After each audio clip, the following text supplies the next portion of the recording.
Allô, allô, allô tout le monde, comment ça va? Allô, allô, comment ça va? Donc ce soir, on va parler de l'estime de soi et de l'adolescence. Donc, pourquoi c'est important de travailler l'estime de soi à l'adolescence? Quelle est l'importance du lien maternel aussi à cette phase importante du développement? Mais on va accueillir ce soir la coach en estime de soi, Myrbel Vincent. Donc, c'est elle qui va venir nous parler de tout ça. Donc, on attend que quelques personnes se connectent.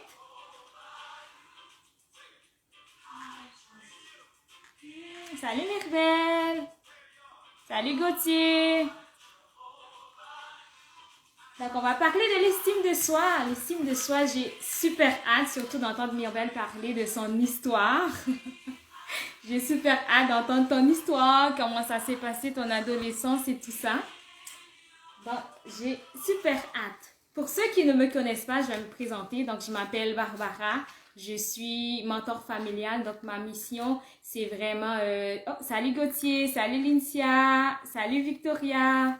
Donc, ma mission, c'est de bâtir une relation saine entre parents et enfants, d'où le programme Ado-Aisance qui vise à bâtir une amitié entre les filles de 9 à 12 ans et leur mère, de façon à traverser les défis de l'adolescence, donc à vivre l'adolescence avec sérénité, tranquillité. Donc, c'est le but du programme et c'est un programme virtuel de 10 semaines où nous allons travailler l'estime de soi, la confiance en soi, l'affirmation, la communication avec sagesse. Donc, on va travailler les bases pour permettre à ce que quand ces filles seront rendues à l'adolescence, elles seront prêtes à l'affronter. Elles auront tout ce qu'il leur faut pour pouvoir faire face à cette période identitaire qui est une période de confusion, mais une période importante et déterminante de l'adulte qu'elles deviendront. Donc, en même temps, on travaille avec les mères pour leur donner toutes les astuces, les bagages afin qu'elles soient outillées pour accompagner leurs filles. Donc, afin que la période d'adolescence soit facile et pour l'enfant, et pour la fille, et pour la mère. Donc, on va accueillir Myrbel qui va nous parler un peu d'elle, de son travail. Salut Bricide! Salut Isline! Je vais t'envoyer une demande. Ah, attends. Oh là là. Je dis à toutes les fois mes lives. Ok, non, je te vois. Donc, on va accueillir Myrbel, qui est kinésithérapeute, c'est ça, masso-kinésithérapeute et coach en estime de soi. Salut! Ah, Comment ça va? ça va bien, toi? Oui, ça va bien. Est-ce que tu me vois bien? Est-ce que j'ai assez d'éclairage? Je me suis... Oui, est-ce Ouais, que tu me ok. vois? Oui, je te Tu me vois vois? bien. Ok, Oui, parfait. ouais, ouais. Alors, comment tu vas? Ça va, c'est comme, ça va être une séance de thérapie presque, là, parce que c'est la première fois que j'ai raconté mon enfance, mon adolescence, mais ça va être un bel exercice. Parce Ouais, que mais ça va faire du d'habitude, bien. oui, c'est ça, parce que d'habitude, je suis là pour te donner des conseils, des tips, mais là, ça va être vraiment parler de moi, donc, ouais. Oui, oui, oui, oui, oui. Ça va bien aller, ça va bien aller, ça va très bien aller, tu vas voir. Oui, oui, non, j'ai confiance. Euh, Sinon, comment tu vas? Est-ce que tu peux nous te présenter un peu à ceux qui ne te connaissent pas? Oui, ah, donc on commence tout de suite? Oui, on peut y aller, oui. OK. Donc, mon nom, c'est Myrbel, Myrbel Vincent. Je suis une maman de deux enfants, épouse. Je suis masso-kinésithérapeute, donc ça, c'est ma profession depuis plus de 16 ans. Et là, je suis coach en estime de soi. Donc, j'accompagne les femmes à travers des cours en ligne et du coaching personnalisé, soit des femmes célibataires ou celles qui veulent reconstruire leur estime de soi. Donc, j'ai un cours de 8 semaines pour les femmes célibataires, puis un cours de 5 mois pour la reconstruction de l'estime de soi. Donc, l'estime de soi, celle qui aimerait en savoir davantage, je vais accompagner cette femme. L'estime de soi, il y a trois aspects, donc la manière qu'elle se voit, la manière qu'elle se traite et ses interactions avec les autres. Donc, la manière que tu te vois et que tu te traites a une influence sur comment tu vas faire face aux épreuves dans la vie, aux situations et aussi comment tu vas laisser les autres te traiter. Donc, on travaille ces trois aspects-là dans les programmes. Donc, voilà. Wow, c'est super cool. Wow. Tu travailles avec toutes les femmes mariées, célibataires, toutes les Oui, femmes, en fait. OK, exactement, exactement. Ouais. cool. Fait que si Mhm. quelqu'un a besoin de ce programme, elle doit juste écrire puis tu vas envoyer les informations. Oui, ben, elle va sur la page Élégance Noire, puis elle va dans Bio, puis elle pourra avoir une séance de 30 minutes sans frais afin qu'on puisse cibler ses besoins ensemble. Ouais. Ah, cool. OK, OK. Et Mhm. est-ce que tu peux nous dire un peu pourquoi tu travailles en estime de soi, en fait? Qu'est-ce qui t'a motivé? D'où ça vient de OK, je suis masso-kinésithérapeute, mais là, je veux travailler en estime de soi. D'où ça part? Je te dirais, ça a été un processus. Ça a été un processus, je te dirais, il y a eu beaucoup d'éléments déclencheurs qui m'ont été comme, oh, qu'il y a un problème. Une grande partie de ma vie, je souffrais de beaucoup de stress, d'anxiété, de peur, d'insécurité. Puis je blâmais toujours les autres ou les situations extérieures par rapport à mon stress, mon anxiété, jusqu'à temps que j'ai réalisé, oh, on dirait que c'est parce que j'ai un faible estime de moi-même. C'est pour ça que j'ai peur. Donc ça, un élément déclencheur. Ma dernière relation amoureuse aussi, j'ai vu que j'agissais de manière désespérée. Je connaissais pas ma valeur. Je m'habillais sexy pour essayer de gagner son amour, tandis que je voyais que c'était la fin. Je l'achetais plein d'affaires. Donc ça aussi, c'est tous des éléments déclencheurs. Puis je te dirais le plus gros, c'est quand j'ai eu ma fille. Là, je voyais que il y avait certaines choses que je revivais dans le passé avec ma mère, puis j'ai dit, oh non, je veux pas continuer ce cycle. Je veux cultiver une belle relation avec elle, une belle communication. Donc, je veux que les choses soient différentes. Donc, c'est là que, je te dirais, j'ai entamé un processus de guérison, travailler sur moi, afin d'être la meilleure version de mère possible pour elle, pour l'accompagner dans sa vie. Donc, je te Wow. dirais, c'est plusieurs éléments déclencheurs. Mhm. Ouais. Mais c'est vrai que c'est un cycle néfaste, en fait. C'est vrai que si on n'est pas guéri, en fait, inconsciemment, on reproduit les mêmes choses. Les- Inconsciemment, on va infliger les mêmes blessures parce que, ben, on donne ce qu'on a. Fait que tant qu'on n'est pas guéri, qu'on le veuille ou non, on va finir par faire les mêmes. Même si on fait différemment, on agit différemment, mais on finit par donner, en fait, par transmettre cette blessure qu'on a reçue. Exactement. Quelqu'un qui a été Ouais. blessé va blesser les autres. Donc, Ouais. ça, c'est inévitable. Ouais, Mhm. définitivement. Mhm. Wow. Ah, c'est vrai. Je Mhm. pense que c'est la première fois que j'entends ton histoire. C'est vraiment, ah, je trouve ça vraiment Ah, wow. ben, il y a plein d'autres choses à venir. Plein d'autres choses à venir. OK. Fait que là, depuis combien de temps t'es coach en estime de soi à peu près? Je te dirais que en 2019, j'ai commencé, mais c'est vraiment en 2020 que là, j'ai OK. sauté, j'ai sorti mes programmes, tout ça, puis j'ai commencé en force. Ouais. OK. OK. Fait que tu veux aider en fait les anciennes, toi, les anciennes Mirbelles. Voilà. OK. Mais est-ce que tu as eu de l'aide dans cette période-là? Est-ce que tu as eu des coachs, des personnes à qui consulter ou ça a vraiment été un déclic et tu as lu des livres? Comment ça s'est passé en fait de passer à cette Mirbelle blessée à celle qui est assez restaurée pour aller aider les autres?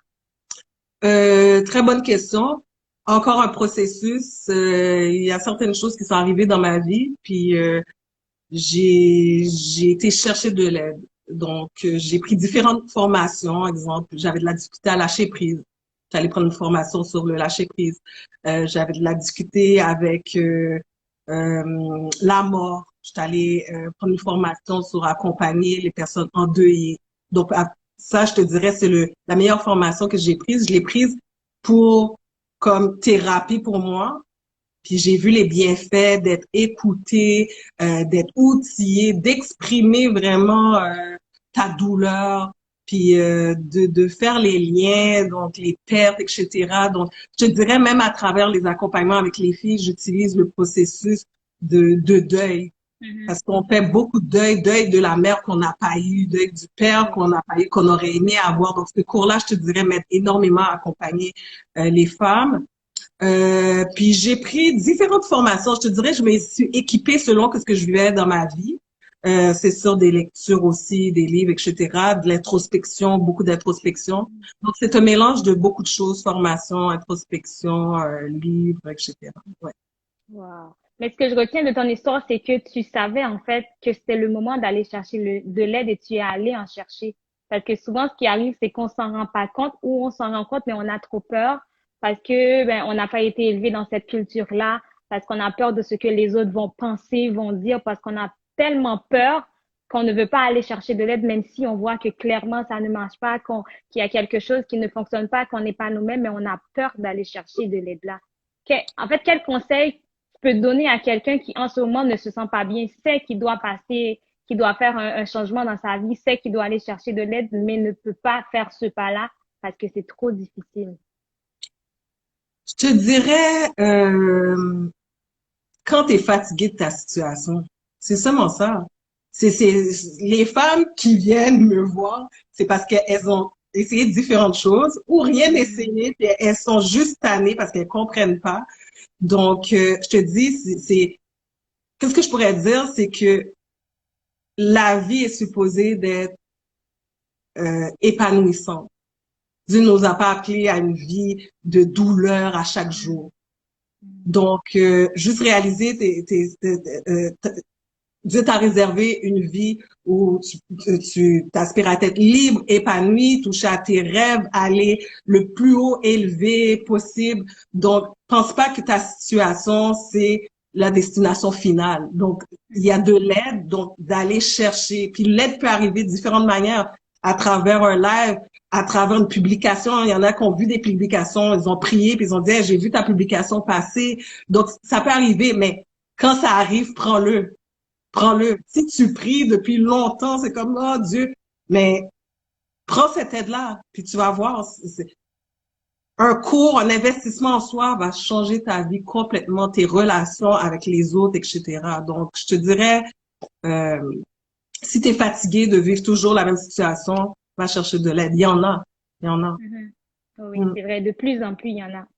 Ouais, De, définitivement. de plus en plus. En fait, il faut juste trouver la personne que ça clique avec, la personne qui interpelle, la personne qui partage tes mêmes valeurs.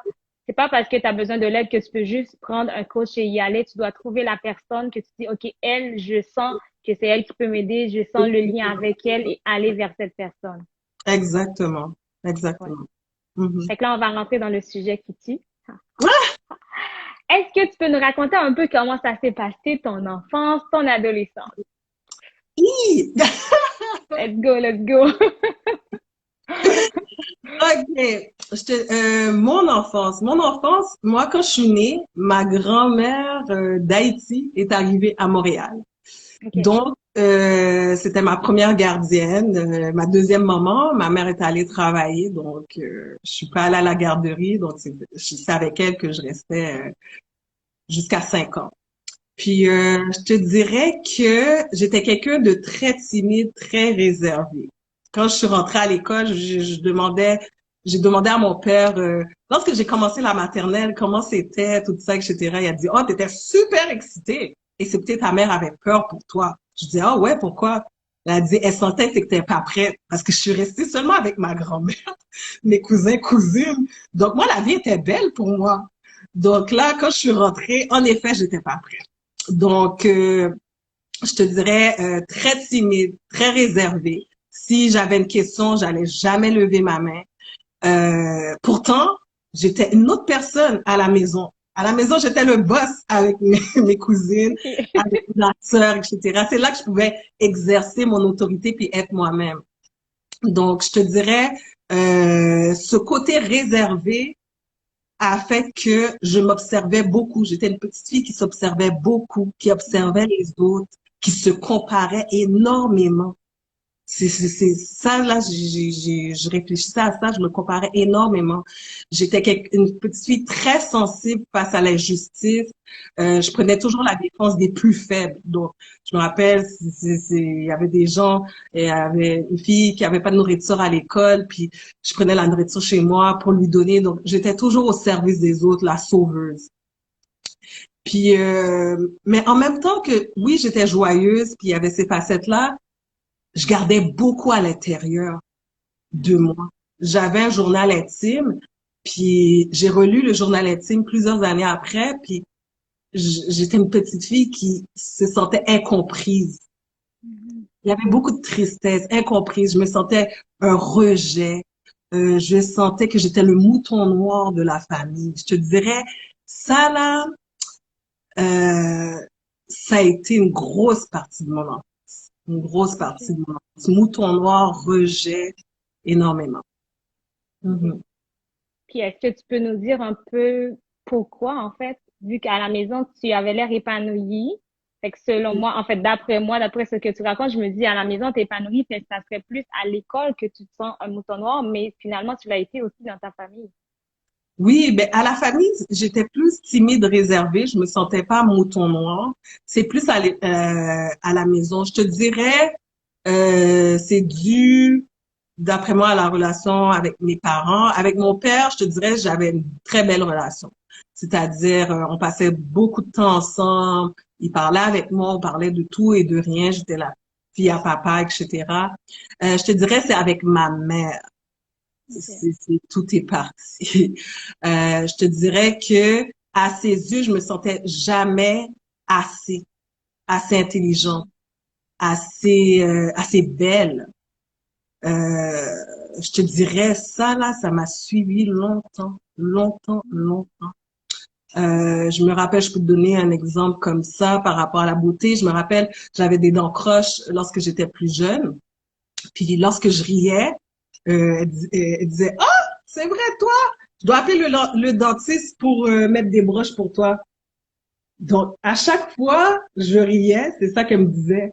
Donc, elle me montrait mes imperfections. Je les voyais pas, mais elle me montrait mes imperfections. Et ça a fait que, quand je riais, je commençais à mettre ma main devant ma bouche. Mhm. J'étais devenue complexe. Fait que c'était des petites phrases dans le quotidien, des petites phrases simples, mais qui avaient vraiment un impact, un grand impact sur ta vie. Définitivement, définitivement. Puis ça, c'est sans oublier les mon oncle qui viennent qui disent oh tu as grossi telle affaire. Tu sais.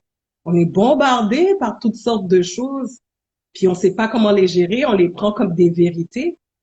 Donc Mhm. puis aussi, je te dirais la relation avec ma mère, je sentais qu'elle ne me connaissait pas.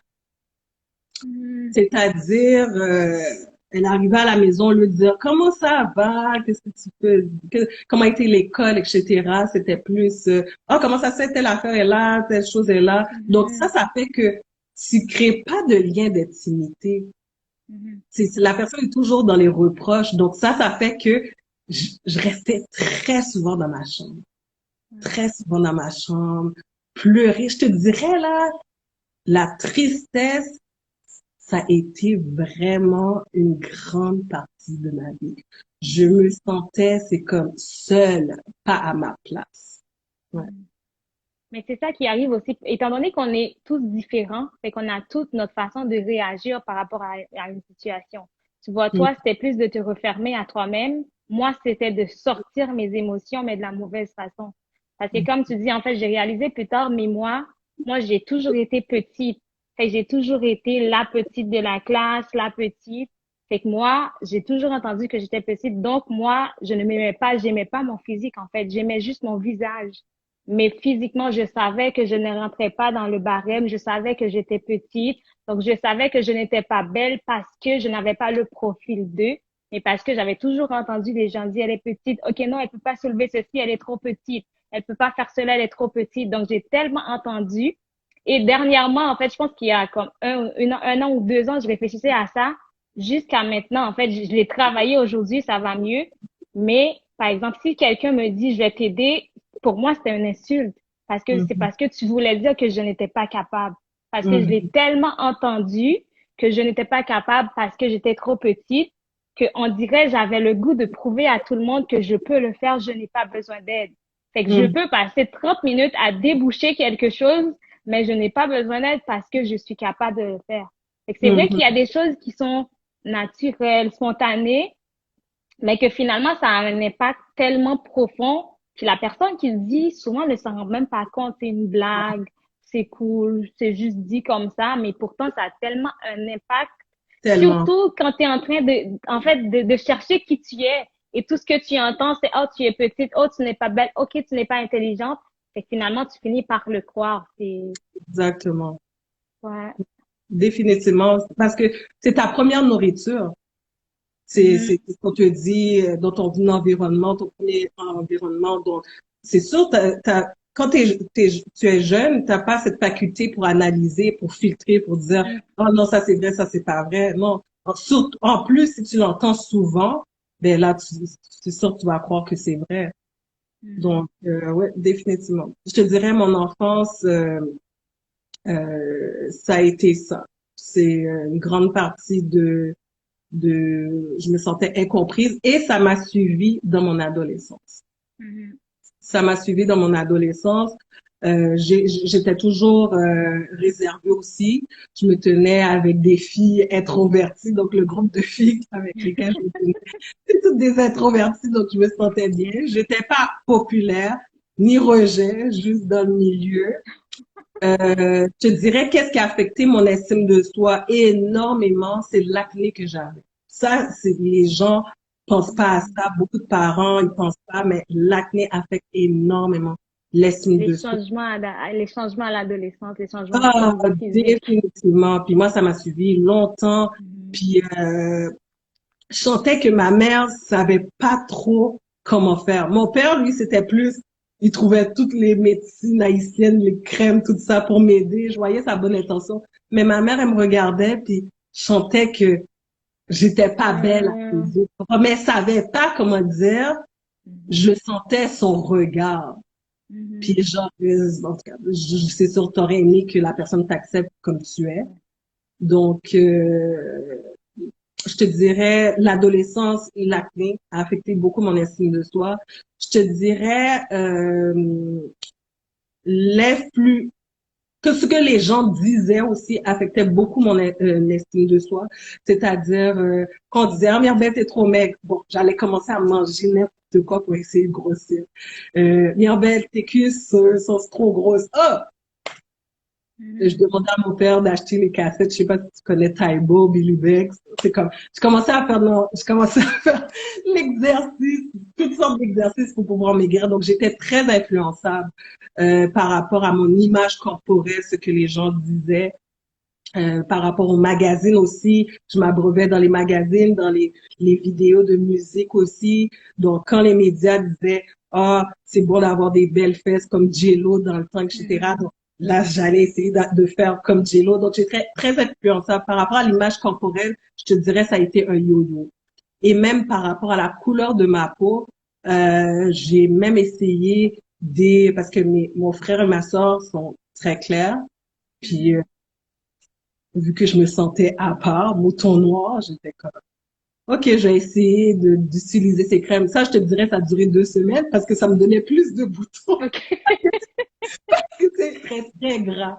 Donc, mais c'est ça, je te dirais, mon image corporelle en a pris un coup à l'adolescence. Puis, je te dirais aussi que tout était concentré sur mon apparence. Mhm. Puis, ça m'a suivi longtemps parce que j'ai pas appris à m'aimer comme j'étais. Donc là, lorsque les garçons commencent à dire, oh, t'es sexy, alors je dis, ah, ok. Donc, ça, c'est quelque chose de bon, de valeur. Donc, je vais cultiver ce sexy-là. Donc, je mettais des affaires sexy, etc., pour avoir cet amour ou cette attention que je n'avais pas ou qu'on n'avait pas cultivé avec moi. Donc, ça aussi, je suis sûre dans ton cours, tu en parles. Ça, c'est important de travailler sur l'aspect d'unicité de l'adolescent, que ce sont des forces. Sa différence est une force. Moi, je le Mhm. voyais pas comme ça. Je voulais ressembler aux autres. Donc, je te dirais, oui, l'adolescence, l'image corporelle a été, il y a eu des hauts et des bas. Ouais. Mhm. Tu vois, moi, ce que j'ai fait, en fait, je pense que je l'ai tout de suite accepté que je n'étais pas comme tout le monde, que je ne serais pas comme tout le monde. Fait que moi, ma façon de faire, je savais que j'avais une maturité, que j'étais une vieille âme. Fait que moi, c'est ça que je mettais de l'avant, en fait. Fait que moi, j'étais populaire, j'étais présidente de ma classe, je dirigeais, je représentais l'école, mais en même temps, fallait pas me chercher. J'avais un mécanisme de défense. Je répondais du tac au tac, peu importe qui, parce que, en fait, j'ai toujours senti que je ne pouvais pas m'exprimer comme il fallait. C'est toujours la raison du plus fort est toujours la meilleure. C'est toujours, ah, t'es un enfant, t'as rien à dire. OK, non, c'est pas important parce que t'es un enfant. Mais moi, c'était surtout au niveau de la communication. Fait que pour moi, ça a été, ben, j'ai quelque chose à dire, je vais le dire que tu le veuilles ou non. Fait que je vais finir par le dire que tu me frappes, peu importe. Moi, j'étais, pour vrai, aujourd'hui, quand je pense à moi, vraiment, je me dis, oh mon Dieu, si j'ai une fille comme ça, oublie ça, ça parce que moi, je n'avais pas peur des coups, je n'avais pas peur des menaces. Si j'avais quelque chose à dire, je le disais. Ben, Et- c'est beau. Ben, à raison, moi, je trouve ça, c'est plus sain de libérer que ce que tu as sur ton cœur. Parce que moi, Oui, c'est mais tout en le même temps, je le contraire. faisais pas de la bonne façon. Oui, c'est sûr. Après ça, il y a l'équilibre, mais au moins, tu Ouais. sortais que ce que tu avais à l'intérieur. Oui, Moi, j'ai moi, je sortais.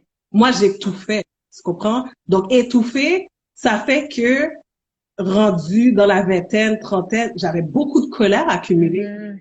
Mhm. J'ai pas pu Mhm. exprimer ces choses-là à part sur papier. Oui. Donc, à chaque fois que je voulais parler, c'est comme, on me regardait bizarre. Je te dirais, c'est plus ma mère. Regarder bizarre, c'est comme, oh, pourquoi tu pleures? C'est comme, j'étais super sensible, donc, puis j'aimais pas cette sensibilité-là. J'étais Mhm. comme, mais pourquoi je pleure? Parce que je peux pas exprimer mon message de manière fluide. Donc ça, je me tapais souvent dessus. Donc je te dirais là, les émotions enfouies, j'en avais beaucoup. Puis ça affecte les relations futures avec les hommes, avec tes enfants. Tu sais pas d'où cette colère. Il y en a plusieurs femmes que j'accompagne. C'est comme, ils ont des difficultés à gérer leur colère, mais c'est ça. C'est toutes les fois que tu as voulu, on t'a pas permis, des choses non exprimées, écrasées, mais ça fait des femmes en colère. Oui, Frustrées. exactement. Ouais, Parce qu'en fait, c'est un besoin qui doit être comblé. Tant que définitivement. le besoin n'est pas comblé, tu vas chercher une autre façon. En fait, ton corps, il réagit naturellement à ça. Sans que toi, tu t'en rends pas compte, ton corps, il va réagir. Des fois, tu vas te mettre à pleurer, tu ne sais pas ce qui se passe, qu'est-ce qui ne va pas. Tout va bien autour, mais à l'intérieur, il y a une tristesse, à l'intérieur, il y a un vide. Parce que c'est relié à ton enfance, il y a quelque chose que tu as subi, que tu n'as pas compris, que tu as vécu. Et souvent, ce qui arrive, c'est que les parents, en fait, leur intention, ce n'est pas de blesser, ce n'est pas de dire, OK, je rends mon enfant malheureux, je vais le persécuter jusqu'à la fin. Mais c'est parce que des fois, ils n'ont pas la technique, ils n'ont pas les astuces.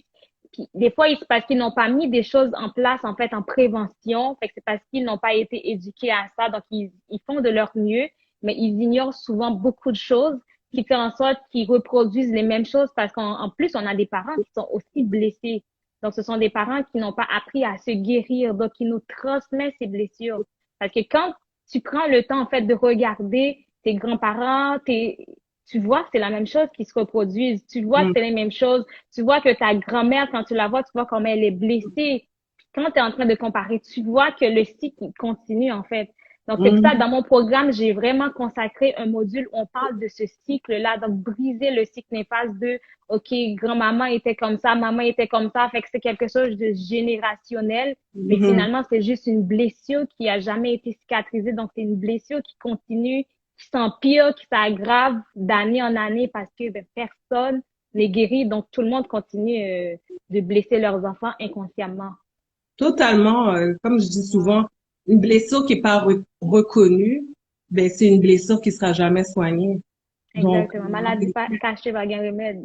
ah ben c'est ça exactement. Puis beaucoup de gens sont dans le déni. Puis je te dirais, le sujet des parents, c'est un sujet très sensible.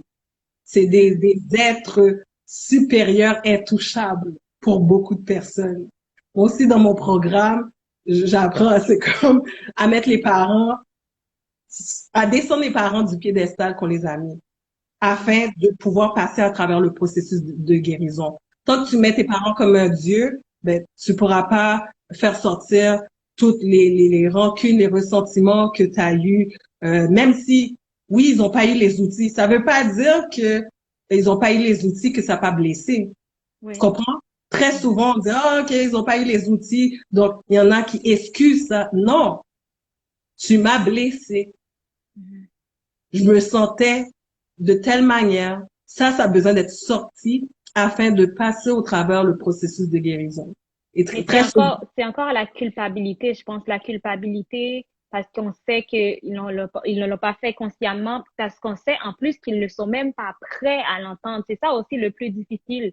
C'est de dire, OK, je vais dire à ma mère, voilà comment je me suis sentie, mais elle va tellement mal l'accueillir à quel point tu vois que la personne est encore blessée. Elle ne oui, voit pas le côté de, OK, je l'ai pas fait, mais elle le prend en fait, elle se sent vexée parce qu'elle dit, OK, les enfants sont ingrats, tout ce que j'ai fait pour toi, blablabla. Fait qu'on est encore dans le cercle avec nos parents qui sont encore dans cette blessure et qui sont inconscients de cette blessure. définitivement, voilà pourquoi il faut le faire toute seule avant. Parce que, comme Mhm. tu dis, ça Oui. veut pas dire que la personne est prête, mais il y a des exercices Mhm. pour le faire tout seul. Parce que ça a besoin d'être sorti. Il y a Oui. les filles que j'accompagne, c'est des femmes de 30 ans et plus. Puis, je parle de moments, l'eau coule dans leurs yeux.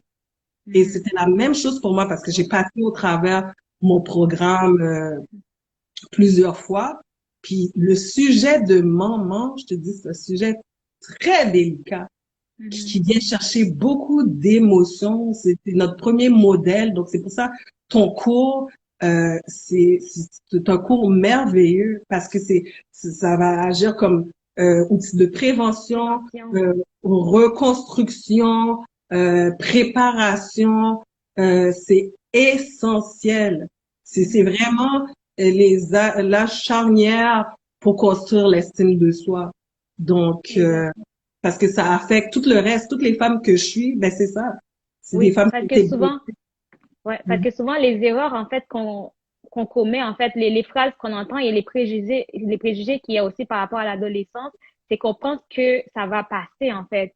Oh, c'est juste une crise d'adolescence, ça va passer. Mais finalement, tout ce que l'enfant a vécu dans cette étape, oui, l'étape va passer, l'enfant aura 18, 20 ans, mais les blessures, ça continue. Donc les blessures, ça l'empêche d'être lui-même, ça l'empêche de progresser, de briller, de rentrer dans sa destinée. Parce que l'enfant, cet enfant qui est rendu adulte, a tout le temps un bagage à traîner qui est trop lourd. Donc Mhm. oui, l'adolescence, ce sont des crises, l'enfant, ça va passer, il va finir par comprendre, mais ce n'est pas vrai en fait. C'est que Mhm. ce qu'il est en train de manifester à l'extérieur, c'est parce que c'est encore pire à l'intérieur. Donc souvent, Mhm. on va juste regarder la réaction de l'enfant, ses actions, de dire, OK, lui est mal élevé, lui est pas poli, lui est ci et ça, j'ai hâte que tu quittes la maison. Mais finalement, il ne se lève pas pour réagir comme ça. C'est ce que je dis tout le temps aux parents. Il y a quelque chose en dessous à aller creuser. Des fois, Il y on a a toujours. peur. Des fois, on ne sait pas comment, mais ça ne sort pas comme ça, en fait. Il y a quelque chose. Autant que la réaction est grave, c'est autant que la blessure est profonde. Autant que la blessure est profonde, totalement. Mhm. Comme je disais au début, je restais toujours dans ma chambre. Mais elle, c'est comme, ah, Mirbel est toujours dans sa chambre, etc. Ouais. Mais pourquoi je suis toujours dans ma chambre? Pourquoi je suis Mhm. pas avec les autres, tu comprends? Donc, c'est parce que je vis des émotions. C'est comme, il y a quelque chose qui se passe. Puis très souvent, les parents, lorsque tu es enfant, adolescent, dans leur tête, tu vas à l'école, t'as pas de bill à payer, t'as pas de Aïe, problème. aïe, aïe. T'as Ah, pas de ouais. problème. Ouais. Puis ça, je te dirais, ça, c'est une pensée Mhm. toxique, là. Oui, oui, oui, oui. De On te croire donne à manger, on paye tes affaires, on fait tout pour toi. Tout ce que tu as à mais faire, c'est c'est étudier. T'as rien, t'as pas de problème, t'as exactement. rien. Donc, ça fait que il n'y a pas de pont pour aller communiquer parce que Mhm. t'es pas supposé d'avoir des problèmes. Comme là, moi, j'ai une fille qui va avoir 9 ans, puis donc j'ai voulu faire les choses autrement. Donc, chaque jour, je lui demande, puis comment a été l'école, comment ça a été. Oh, aujourd'hui, j'ai eu une chicane avec un tel, je m'assois. Oh oui, puis comment tu t'es senti? Mhm. Ça a besoin de sortir afin de trouver des outils pour comment Mhm. mieux communiquer avec son ami, lui expliquer aussi c'est quoi l'amitié. C'est ça, moi, il y a plein de choses qui arrivaient, mais j'avais pas de direction, de guide, je gardais. Donc, oui, totalement, totalement. Puis Euh, souvent aussi, il y a le fait que, en fait, que les parents, ben, vont minimiser nos réactions, vont minimiser ce qu'on vit parce que eux, ils vivent pire. Tu sais, eux, oui, ils sont obligés de travailler. Eux, ils sont obligés d'eux. Eux, ils font ceci pour toi. Ils font tellement sentir coupables que quand mm, tu vis des émotions, ils les minimisent tellement que tu n'as pas le goût d'aller les voir parce que tu sais qu'ils vont dire, ben, j'ai pas le temps parce que moi, je dois aller travailler. Voilà ce que je fais. Voilà les sacrifices. Fait que toi, tout ce que tu as à faire, c'est d'aller étudier. Donc, c'est aussi de minimiser les émotions de l'enfant. Donc, un ex- enfant de 12 ans, Pourquoi veux-tu qu'il pleure? Il n'est pas assez mature pour dire, OK, j'ai pas de bile, si j'ai une peine d'amour, ben, je vais juste passer, puis j'aurai un autre homme. Il ne dira pas ça, en fait. Il est en peine d'amour. Fait que Mhm. oui, pour lui, c'est la fin du monde, parce qu'à cet âge, c'est tout ce qu'il peut gérer, c'est tout ce qu'il a. Ce n'est pas parce qu'il y a pire que lui, il n'a pas le droit, en fait, de vivre cette émotion-là. Ce n'est pas parce qu'il y a pire que lui, ben, il faut minimiser ses réactions, qu'il faut dire, OK, ben, va étudier, puis c'est tout. Il y a ça aussi, je pense, qui fait en sorte que ben on n'a pas le goût de venir les parler parce qu'on sait ce qu'ils vont dire, on connaît le jugement, on connaît la réponse. Donc, on préfère faire les mêmes erreurs, retourner dans les mêmes cycles que venir en parler parce qu'on connaît les réactions et on n'a pas le goût, en fait, d'entendre quelqu'un dire, mais là, c'est juste un garçon de ton école, t'as 12 ans, puis blablabla. Fait que, Exact. ouais. Non, définitivement, minimiser que ce que l'enfant Mhm. vit. Il y a aussi, je te dirais, euh, les parents cultivent beaucoup la peur Mhm. et ils associent la peur au respect. Mhm. Donc, si l'enfant a peur de moi, ça veut dire qu'il Je me respecte. respecte. C'est Ouais. deux choses. Mhm. La peur crée de l'angoisse, l'anxiété. Moi, j'avais peur de ma mère. Mhm. Tandis que le respect, c'est reconnaître la valeur de chacun, Mhm. puis être en mesure de respecter les opinions de chacun, ce que la personne vit, etc. Donc, je te dirais, ça, c'est quelque chose qui règne beaucoup dans les familles. La peur est égale à respect. Mhm. Mhm. Mhm. Je te dirais, c'est quelque chose je sais pas si tu t'en parles dans ton cours, Mhm. euh, à parler. Parce que moi, je vivais énormément de peur et qui a fait que je pouvais pas l'approcher. Je Mhm. pouvais pas l'approcher parce que il y avait toujours une réponse, il y avait toujours, c'est ça, quelque chose à dire qui faisait que on restait, oh non, papa, mamie, elle va dire ça. Oh, laisse faire, laisse faire, laisse faire. Donc, on Mhm. cherchait la paix, donc on laissait ça. Puis ça fait frustration, secret. J'étais une fille aussi qui était très secrète. Je faisais mes affaires en secret. Personne ne savait. À cause, c'est ça. J'avais peur. Quelqu'un qui a peur va vivre dans le secret. Mhm. Mais c'est Donc, vrai que, mais c'est vrai que, mais c'est vrai qu'en Haïti, le respect, ça passe par la peur. Tu vas voir, si je veux que tu me respectes, ben, je te souris pas. Je te parle pas, je te parle d'une certaine façon pour que je sois toujours sérieux.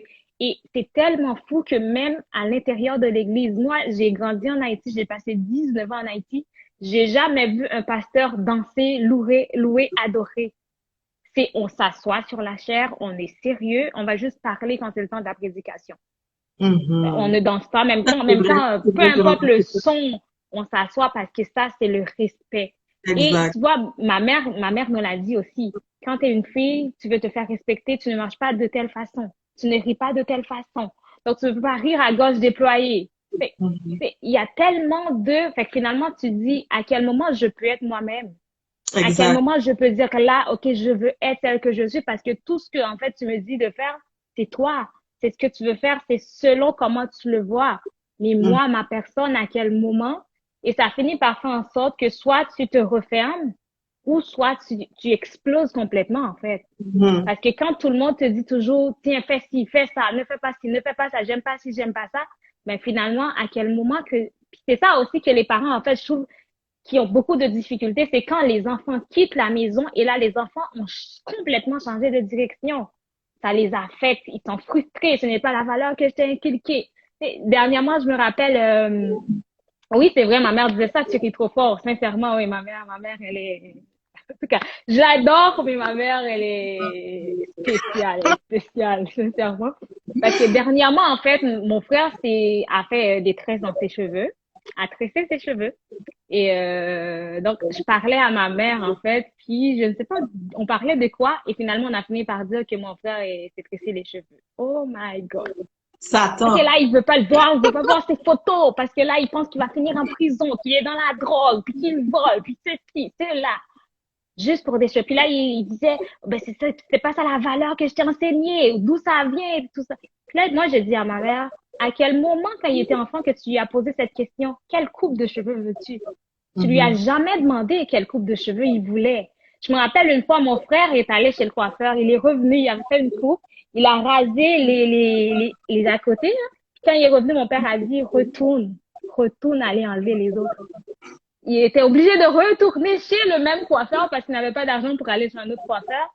Fait imagine l'estime de soi de cet enfant qui était fier de sa coupe, mais qui doit retourner pour dire, ah, mais mon papa a dit. Mais c'est ça. C'est encore tout ça, puis c'est encore, oui, arrêt cardiaque. Non, ma mère, je sais, si on veut la tuer, oublie ça, là, je sais. Non, Mais ma mère est... tu as totalement raison. Puis ça, c'est dû au fait que le parent ne se sépare pas de l'enfant. Pour lui, Oui, l'enfant est une prolongation de qui il oui, est. exactement. Tandis Parce que que, oui, tu vas donner des valeurs, des principes, mais au final, en fait, l'enfant va prendre ses principes. Et en plus, c'est selon comment il avait compris. Donc, si pour moi, tu m'as toujours dit, mais pas de pantalon, mais moi, pour moi, ça n'a jamais rien été. En fait, pour moi, le pantalon était normal. Ben, c'est normal qu'après, quand je quitte la maison, j'en mette des pantalons. Fait que oui, ce Mhm, n'est pas ce que tu m'as inculqué depuis toutes ces années, mais en même temps, je n'avais pas la place de dire, OK, je veux mettre le pantalon. exactement. Mhm. Quand on laisse pas la place à l'enfant, on ne le connaît pas. Fait que plus tard, on peut pas être étonné de ce que l'enfant fait parce qu'on ne le connaît, on l'a jamais connu, en fait. Ben c'est ça, il y a toujours eu un règne de peur. Donc, Oui. c'est ça, l'enfant disait oui, amen, mais en cachette, comme moi, je faisais mes affaires. Voilà. Moi, je faisais rien, mais je disais à ma mère que plus tard, je me ferai. Plus tard, Non, je ferai. non, moi, Ouais, Mhm. OK. Fait que là, pourquoi, en fait, donc on a parlé aussi de l'importance de commencer à travailler l'estime de soi aussi jeune, parce qu'on voit aussi les impacts sur l'enfant, donc comment l'enfant peut le traîner plus tard, quel impact ça peut avoir, en fait, sur tous les domaines de sa vie, que ce soit professionnel, financier, que ce soit aussi au niveau des relations, c'est partout, en fait. Quand on est blessé, ben, on est blessé. Donc, quel conseil tu peux donner à un parent qui voudrait travailler, soit parce que ce parent-là avait déjà infligé des blessures inconsciemment, ou ce parent-là veut travailler en prévention? Quel conseil tu peux donner à ce parent-là, cette mère ou ce père-là? Moi, ben, j'ai commencé avec moi, donc ça pourra vous aider par rapport à mon adolescence. Donc, qu'est-ce que j'aurais aimé avoir, quelle relation que j'aurais aimé avoir avec ma mère? Mhm. Ben, j'aurais aimé qu'elle puisse prendre le temps de me connaître. Ça, c'est le numéro un. Savoir qu'est-ce que j'aime pas, savoir qui je suis, mes rêves, qu'est-ce qui se passe dans ma vie. Ça, j'aurais aimé qu'elle me pose des questions. Parce que c'est ça qu'aurait créé ce lien-là. Puis, par la suite, elle a fait très, très tard dans la vingtaine, mais ça m'intéressait Mhm. Mhm. parce que le bris de confiance n'était plus là. Mhm. Donc, je te dirais de commencer dès maintenant à poser des questions. Qu'est-ce que tu aimes? Comment tu as passé la journée? Savoir qui est cet enfant devant toi. Ce n'est pas, elle n'est pas comme son frère, ni comme le troisième, ni comme toi. Qui est cet enfant? Découvrir quel est l'enfant que Dieu a mis dans ta vie. Mhm. Et ça aussi, juste pour souligner ça aussi, c'est quelque chose qui se fait au fur et à mesure. C'est pas, OK, je ne fais rien, mais du jour au lendemain, je me lève et je veux que tu me racontes toute ta vie, en fait. C'est des bases, c'est tous les jours, Exactement, on met c'est une quotidiennement, routine, c'est chaque jour oui. cultiver, ouais. Mhm. Puis je te dirais, une autre chose que j'aurais aimé qu'elle cultive ou qu'elle observe, ça serait de connaître mon langage d'amour. Donc, il y Mhm. a des parents, connaître le langage d'amour de l'enfant. Mhm. Ma mère, je ne sais pas si vous connaissez les 5 langages de l'amour. Oui. Il y a les Service parents, rendu, les cadeaux, par là. Ouais. de temps de qualité, Mhm. etc. Donc, il y a 5 langages. Puis, ma mère, elle, c'était les cadeaux, tandis que moi, c'était Mhm. le temps de qualité. Donc, ça, qu'est-ce que ça fait? C'est que, oui, Elle donnait des il cadeaux. y a une différence entre aimer et se sentir aimé. Mhm. Et la manière que j'aurais pu me sentir aimée, c'est si elle connaissait mon langage d'amour. Mhm. Tu Mhm. comprends? Oui. Parce que très souvent, oh, mais c'est comme, je fais de la nourriture pour elle, je l'achète ci, ça. Oui, mais je Mais me je pense sens que c'est culturel faire de la nourriture. Oui, oui, mais ça, c'est le langage, elle, c'est rendre service. Ça, c'est rendre service. OK. Toutefois, c'est pas mon langage. Donc, Ouais. c'était avec mon père que je connectais Mhm. plus. Lui, malgré mon père travaillait beaucoup. On le voyait seulement les fins de semaine. Mais, Mhm. les soirs, il laissait des petits bonbons pour nous. Les fins de Mhm. semaine, on allait au Kentucky en voiture. Je me promenais en voiture. C'était le temps de qualité. Donc, je te dirais un conseil de connaître le langage d'amour de ton enfant. Mhm. Comment le connaître? C'est en l'observant. Mhm. Comment le connaître aussi? C'est en écoutant ses plaintes. Ouais. Les plaintes. Oh maman, comme oh maman, t'es toujours, tu travailles toujours, nanana, etc. Donc ça veut dire il y a besoin de temps de Ah. qualité. Tu Mhm. comprends? Oh maman, tu sais, d'écouter ses plaintes, ça va t'aider à identifier aussi. Ou tout Puis d'être simplement, attentif à ce que l'enfant fait aussi. Un enfant qui va exactement, rendre service, un enfant qui va toujours offrir des cadeaux, des dessins, c'est des ça, ci, ouais. observer. C'est ça, exactement. L'observer. Puis il y a aussi tout simplement, si tu sais pas, poser des questions. Dis, qu'est-ce que maman pourrait changer là pour être une meilleure maman? Ben, ils vont le Mhm. dire, inquiète-toi pas. Oh, j'aimerais ça que on fasse plus d'activités. Oh, j'aimerais ça que, je sais pas, tu m'achètes telle affaire. Donc tu vas le savoir. Mhm. Mais tu Puis, peux aussi, le parent peut tenter des choses aussi. Tu vas voir avec lequel l'enfant réagit le plus. Est-ce que c'est quand tu lui rends des services? Est-ce que c'est quand tu lui donnes des cadeaux? Donc, on peut aussi essayer les cinq langages pour dire, exactement. OK, finalement, c'est lui qui marche, qui fonctionne. Exactement, exactement. Donc, tu peux tâter le terrain, mais très souvent, tu peux l'observer. Comme ma fille, mon fils, il aime ça toucher, donc oui, c'est très important de Mhm. toucher. Donc, on peut l'observer, mais tâter le terrain aussi.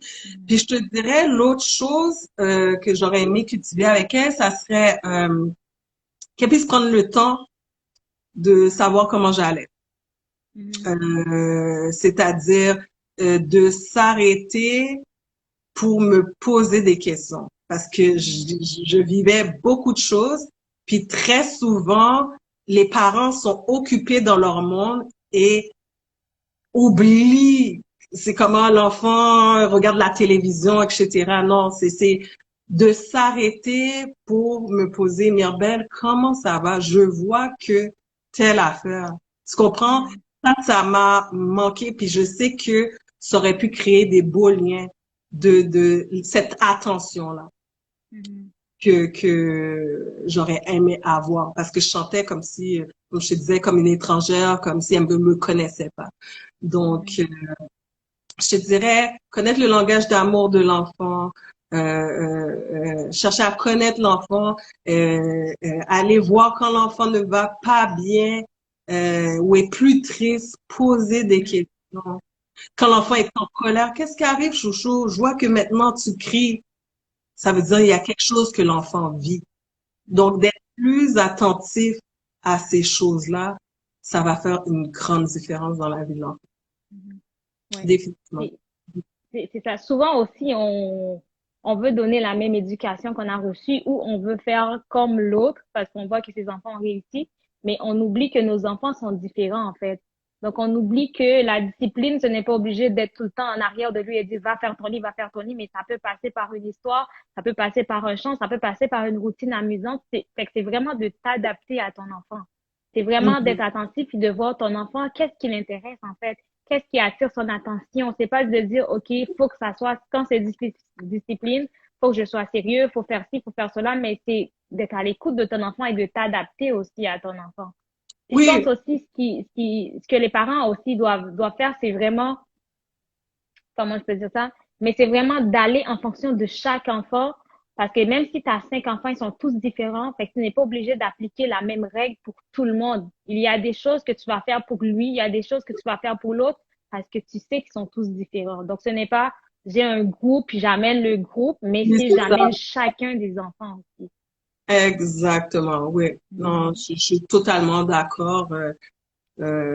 Trois enfants qui sortent du même trou, mais nous trois, on était vraiment différents. Puis aussi, je te dirais de traiter l'adolescent comme un adolescent.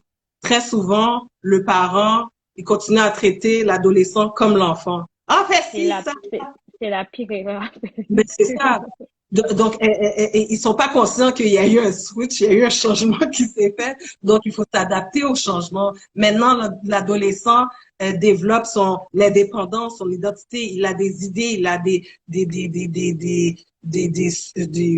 une autre manière de voir la vie, etc. Donc, de parler à l'adolescent comme un adolescent, mais pas comme un enfant. On va faire ci, ça, c'est comme parfois un chien aussi, mais c'est comme de changer de s'adapter à la période de la vie de l'enfant. Ouais. Donc, quand c'est Moi, je un parle jeune beaucoup, adulte, c'est ça. moi, Parce je qu'il y parle en a beaucoup qui des sont... rôles, en fait, que le parent doit jouer. C'est pas toujours d'être celui qui dit quoi faire. Des fois, tu peux être le conseiller. Des fois, tu peux être celui qui est là juste pour donner une parole de sagesse. Des fois, tu vois, il y a quelque chose que j'aimais beaucoup de mon père. Avec mon père, je me suis jamais sentie comme un enfant. Ça a toujours Mhm. été comme un adulte. Mon père, il dit, viens, assieds-toi. Pourquoi tu as fait ça? Mon père, peu importe mon âge, mon père, c'était assieds-toi, on va s'expliquer qu'est-ce qui s'est passé, pourquoi tu as fait ça. C'était toujours des raisonnements logiques, en fait. Ce n'était pas, OK, tu as fait ceci parce que blablabla. Mon père, il était toujours en train d'amener la raison, la logique, et je me suis jamais sentie comme un enfant, jamais sentie comme si, Mais tu bon, te je sens n'étais pas important. adulte. C'est ça, c'est Exactement. important. C'est ça, Ouais. Tu vois, exactement. même aujourd'hui, quand mon père, il appelle, il va toujours dire, ah ben, n'oublie pas pourquoi tu as quitté ton pays, n'oublie jamais, puis oublie jamais que c'est Dieu qui t'a mis là. Tu vois qu'il vient toujours en conseiller, puis il dit tout le temps, oh, je te donne le Canada, prends le Canada, fais tout.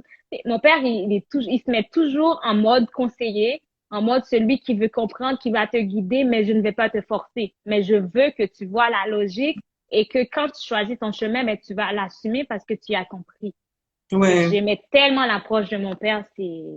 Ouais, mon Ouais, père aussi était comme ça, beaucoup dans la morale, la ouais, sagesse, cet aspect-là, c'est ça qui m'a rapproché de lui aussi. Il était pas dans le jugement, mhm, donc plus dans l'acceptation. Définitivement, mhm, ça fait une grande différence dans la relation avec l'enfant. Puis je te dirais aussi que les mères ou les parents puissent montrer leurs faiblesses. Tu comprends? normaliser, normaliser. C'est ça, C'est en fait. ça, C'est c'est comme normaliser. j'ai fait une erreur, désolé, ou raconter qu'est-ce qu'il faisait dans le temps. Je trouve ça rapproche aussi. Ma mère, je la voyais comme quelqu'un de Une parfait. sainte. Une Par, sainte.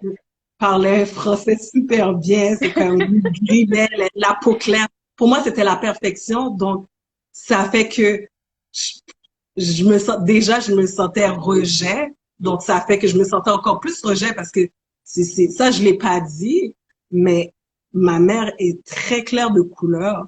Sa Hmm, peau est très claire. Donc, ça aussi, ça peut te faire sentir rejet. ouais. Tu dis, c'est comme, je me rappelle un épisode, c'est que mon frère, dans le temps, il était jeune, il a dit, ah, toi, tu vois pas, t'es foncé, t'as été adopté. Mhm. C'est tout le temps des blagues en français. Ça m'a fait tellement mal, mais ça affecte aussi l'estime de soi, tu comprends? Oui. Puis, donc, je te dirais que la mère puisse montrer que je fais des erreurs aussi. Je suis comme toi. On est pareil. Donc, ça rapproche Tu vois, de, moi, c'est beaucoup dans le normaliser. Ce n'est pas parce que tu ne l'as pas vécu, en fait, que l'enfant ne peut pas le vivre. Je peux comprendre que toi, pendant ton adolescence, tu as été tellement droite, tu as suivi le chemin, mais ça ne veut pas dire qu'à 12, 13 ans, elle ne pourra pas faire des erreurs, en fait. C'est souvent de comparer des époques qui sont complètement différentes et des personnes qui sont complètement différentes. Toi, moi, je me rappelle, on a toujours pensé que ma mère serait montée au ciel vivant, là. Puis on a toujours dit à ma mère, au dans le ciel tout vivant. Tellement ma mère était une sainte, je n'ai jamais fait d'erreur, j'ai été ci, j'ai été ça, j'ai toujours respecté mes parents, j'ai été droite. Mais oui, mais ce n'est pas parce que tu ne l'as pas vécu que c'est pas normal, en fait. Faut être conscient de ce qui se passe dans cette époque, dans cette période, avec cette génération. Pas juste de comparer comment ça a été il y a 10 ans, il y a 15 ans. Ce n'est plus la même réalité. Il faut être conscient pour pouvoir normaliser et accompagner l'enfant. Parce que tant que tu compares à comment toi tu as vécu, à comment ça s'est passé, tu ne pourras jamais l'accompagner comme il faut et la comprendre parce que tu n'es pas en train, en fait, de faire des liens avec son époque, ce qu'elle vit réellement. Elle n'invente pas des choses, elle parle de ce qu'elle vit. Ce n'est pas qu'elle est dans une conte de fées puis qu'elle raconte un film, elle parle de sa vie. Mais souvent, c'est comme si tu n'avais pas le droit de vivre ça parce que eux, ils ne l'ont pas vécu ou parce que, ben, non, ça ne se fait pas, c'est pas normal. Faut apprendre aussi à normaliser. Totalement, totalement normalisé, mais aussi, tu savais que la maman l'a vécu. C'est juste, elle le dit pas. Mais Parce je que me demande si elles l'ont dans le vécu ou elles l'ont cours, pas vécu. non, mais il y a certaines choses qu'elles n'ont pas vécues. Mais il y a certaines, si tu lui demandes comment était ta relation avec ta mère, en tout cas, les femmes que j'accompagne, qui ont eu une relation difficile avec leur mère, puis ensuite, qui posent la question, leur mère commence à raconter comment ça a été difficile avec leur mère, comment elles ont vécu Mhm, telle chose, telle chose. Donc, l'affaire, je te dirais, c'est de créer un climat de confiance, mhm. d'humilité, de dire, c'est comme, on est pareil, ma fille. Il va y avoir des hauts et des bas. Donc, c'est cette relation sincère, honnête, Exactement. qui a besoin Bon, d'être cultivée parce c'est que, pour ça, en fait, que le programme, je voulais vraiment accompagner les mères et les filles, pas juste la mère ou la fille, les deux, parce que je trouve que le travail n'est pas complet, en fait, si les deux ne sont pas là. Et il y a une partie aussi où je parle, en fait, où j'explique explique à la mère comment elle peut raconter sa vie à son enfant sans nécessairement rentrer dans les détails, sans nécessairement rentrer dans la pitié, mais juste pour montrer que, ben, moi aussi, je suis humain, puis moi aussi, je l'ai vécu, voilà comment ça m'a affecté, mais juste de savoir comment le raconter, parce que c'est ça aussi, des fois, c'est de savoir comment le raconter, comment expliquer ce qu'on a vécu. Des fois, on ne sait pas comment le faire. Fait que j'ai mis vraiment où c'est dédié à comment raconter ton histoire, comment raconter comment toi, tu ne t'aimais pas aussi. Tu sais, parce que nos parents, quand nous, on a une mauvaise estime, on n'a pas une bonne estime, nos parents, souvent, n'avaient pas une bonne estime d'eux quand ils avaient notre âge. Fait que c'est Mhm. de dire à l'enfant, moi, je n'aimais pas telle partie de mon corps, voilà ce qui s'est passé. Vraiment, c'est vraiment de faire des liens avec la vie du parent, en fait. Oui, exactement. C'est pour ça ton cours, vraiment, bravo, bravo. Moi, je te dirais, je vois l'impact. Donc, toi, c'est vraiment dans la prévention. Parce que moi, qu'est-ce qui arrive, c'est que, on dit à 30, 40 ans, les parents sont les parents. Toi, maintenant, tu as besoin d'évoluer pour être la femme que tu aspires à être. Tu peux plus être mamie, j'aurais aimé que tu me dises, Mhm, c'est fini ce temps-là. mhm, Tu as besoin d'aller à un autre niveau pour pouvoir t'épanouir. Donc, toi, c'est sûr que dans le cours, il y a comment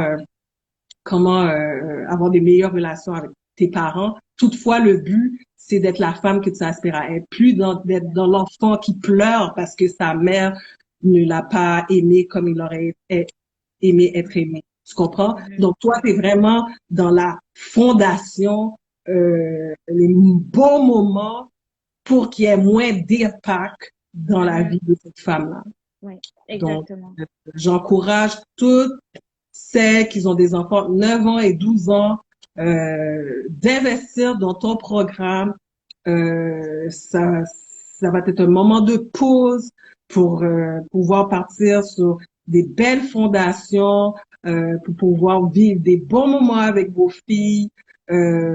C'est un moment privilégié que beaucoup auraient aimé avoir. Moi, je l'explique, ils ont dit, j'aurais aimé, tu sais, on passe à travers différentes étapes, j'aurais aimé qu'elle puisse me dire que je suis belle. J'aurais aimé faire l'affaire. Là, c'est dire les j'aurais aimé Mhm. pour pouvoir faire son deuil parce que là, c'est terminé.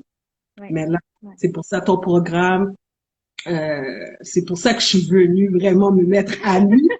Je crois énormément dans Merci ton programme. beaucoup. Je crois énormément dans ton programme et il y a eu des impacts dans ma vie, comme vous avez pu le voir. Voilà aussi pourquoi je suis coach en estime de soi. Plusieurs aspects de mon estime ont été touchés, donc je comprends les femmes que j'accompagne, parce à travers différentes émotions. Donc, j'ai des outils aussi pour vraiment les accompagner dans chaque étape pour pouvoir libérer cette charge émotionnelle et être vraiment des femmes épanouies, libres, vraies euh, dans tout ce qu'elles vont faire. Oui, oui, Donc, c'est vraiment. ça. Oh, il y a quelqu'un. Merci beaucoup. Merci, merci. Merci pour votre présence. Attends, je t'entends plus, je pense, mes écouteurs. Ok, non, c'est parce que j'appelle. Ouais, je t'entends moins bien. OK. Tu m'entends? Oui, OK. oui, je t'entends. Donc, comment ça se passe pour s'inscrire pour ton cours, celles qui seraient intéressées, comment Oui, ça se passe? en fait, le lien est dans la bio. Donc, le OK. programme s'appelle Adoaisance. C'est un programme de 10 semaines. Donc, un 10 semaines où on va avoir deux groupes parce que je veux vraiment que les enfants soient à l'aise de parler de ce qu'elles ressentent, de comment elles se sentent et que les parents aussi de leur côté soient à l'aise de parler. Fait qu'il y a un Super. groupe pour les parents, il y a un groupe pour les filles. Donc, Mhm. avec les filles, on fait un live tous les samedis de 10h à 11h. On fait de l'enseignement. Donc, on parle de l'image de soi, de l'adolescence. On prépare aussi les filles aux étapes, en fait, aux changements physiques qu'ils vont vivre. Comment, même si tu n'as pas, tes seins sont plus petits que l'autre, comment tu peux t'aimer, que ça ne veut pas dire que tu vaux moins que l'autre. Comment accepter son physique, accepter son image. Comment aussi déclarer la parole. Donc, avoir des paroles de déclaration positive pour remplacer le négatif qu'on reçoit. Donc, pouvoir Mhm. méditer sur la parole, mais avoir des méditations qui sont plus adaptées aux enfants. Pas juste de dire, prends ta Bible, puis je comprends rien, mais c'est de méditer, par exemple, sur des versets, sur des prières, des choses simples qu'elles peuvent intégrer dans leur quotidien. On travaille aussi la communication.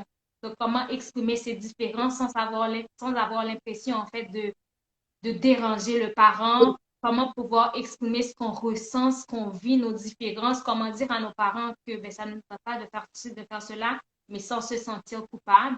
Donc, aux mères aussi, c'est vraiment de donner les outils pour qu'elles puissent avoir la confiance, en fait, dans leur rôle parental, être confiante, savoir comment intervenir, comment comprendre l'enfant et aussi comment solidifier ce lien. Donc, pas juste de rester de dire, OK, mon enfant me dit tout, mais il a 6 ans, mais de dire que oui, à 12 ans, ça se peut que l'enfant ne voudra plus me parler, mais comment je peux faire pour la conseiller pareil, la guider, comment je peux faire en fait que ce lien puisse rester un lien durable entre mère et fille qui va continuer. C'est vraiment pour que le parent puisse avoir les outils pour accompagner sa fille pendant cette période. Donc, C'est ouais. super, super, super, parce que je te dirais, quand c'est les deux qui entament ce cheminement ensemble, c'est encore plus puissant, Oui, parce que oui, les deux parlent le même langage. C'est pas, exactement. c'est maman telle affaire, hein, qui ça? Non, c'est le même langage. Mhm. Donc vraiment, succès pour ce programme-là. Merci. Ils Vraiment ont des plus de exercices à succès. faire en plus, tu vois. Par exemple, à chaque samedi après les séances, l'enfant a un exercice à faire en lien avec ce qu'on a vu. Donc, c'est pouvoir le faire dans son quotidien. Par exemple, quand on parle de communication, mais c'est de d'écrire tout ce qui me dérange, en fait. Tout ce que je Mhm. n'aime pas. Comment, par exemple, que ma mère me dit que je n'aime pas, ce que ma mère fait que je n'aime pas, mais être capable de le dire. Et pour ça, Mhm. il faut que le parent soit prêt, déjà préparé à l'entendre. Exactement. Voilà. Fait que là, je prépare le parent à entendre que ça se peut que ta fille dise que tous les jours, tu l'énerves.